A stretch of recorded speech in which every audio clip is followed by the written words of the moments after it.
Hold on to your butts. These are the Squashbuckler Diaries.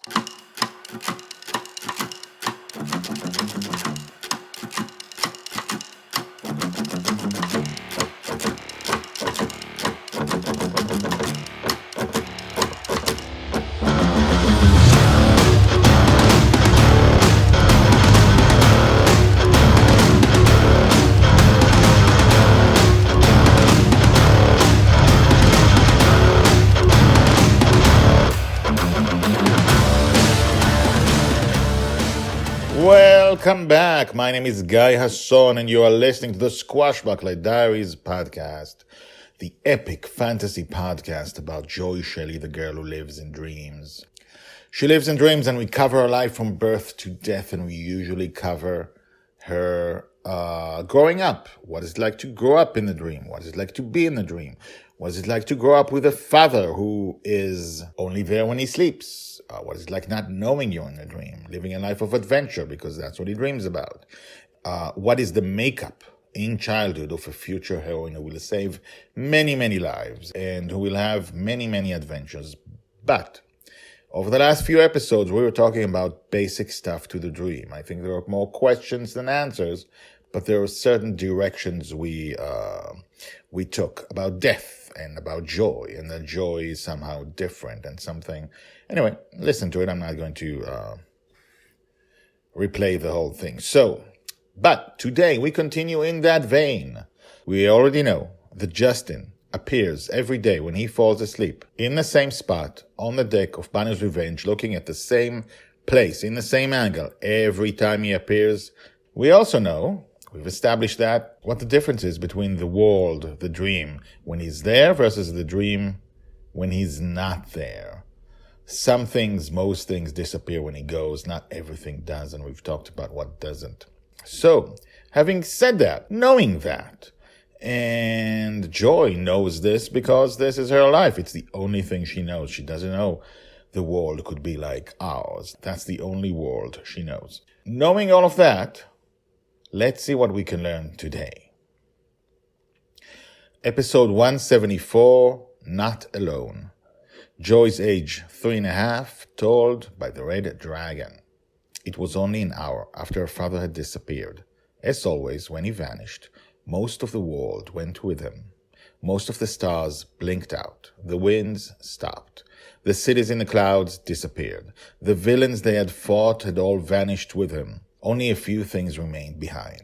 The ocean, Bonny's Revenge, the moon, Mars, the two suns, and a few other stars and planets.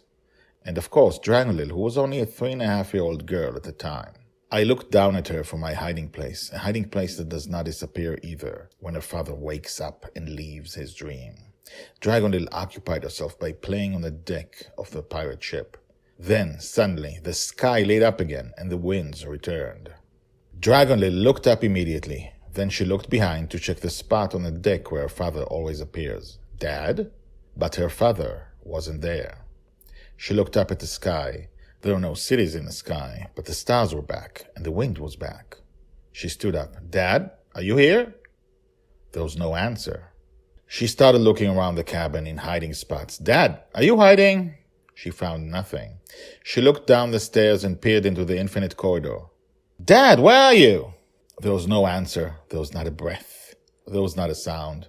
Her father wasn't there. She stared at the sky, squinting her eyes to see if she could sense something.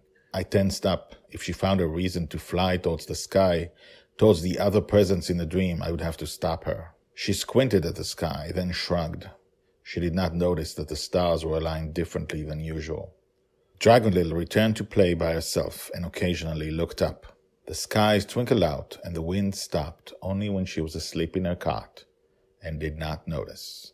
Told by the Red Dragon. Hashtag Joy, Justin, the Red Dragon, and other presents. So, I usually explain something. I usually talk about something. I think this one requires me to say nothing. Nothing. Figure it out or stick around to find out what happened. Like I said, there are many secrets. And Joy doesn't know any of them because, first of all, First of all, she doesn't know she's in a dream, and neither does Justin when he's there. So, join us tomorrow for an episode called Joy Screams for Ice Cream, episode 175. And now, the credits. Enjoy. The Squashbuckler Diaries are written and read by me, Guy Hasson. All the tags mentioned in this story are searchable at the website. You can find all the stories there in written form and, in fact, 150 Squashbuckler Diaries more. The Squashbuckler Diaries is the diary of Joy Shelley, the girl who lives in dreams. She'll be called the Forgotten Girl by her father. She'll be a true heroine. She'll change the world. This project shows her entire life from birth to death. Check out the website at guyhasson.com. That's GUYHASSON.com. I've been an author and a playwright for more than 30 years, and this is the first time I've used the guyhasson.com website, because The Girl in the Dream is my life project. If you have questions, if you want to comment, please do. You can comment at the website or email me at guyhasson@gmail.com. That's GUYHASSON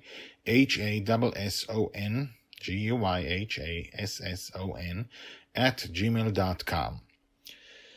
The theme music is called Brass Gentleman and is created by Thomas Howardek. My name is Guy Hasson, and this is my life project. Come back tomorrow, and tomorrow, and tomorrow for more.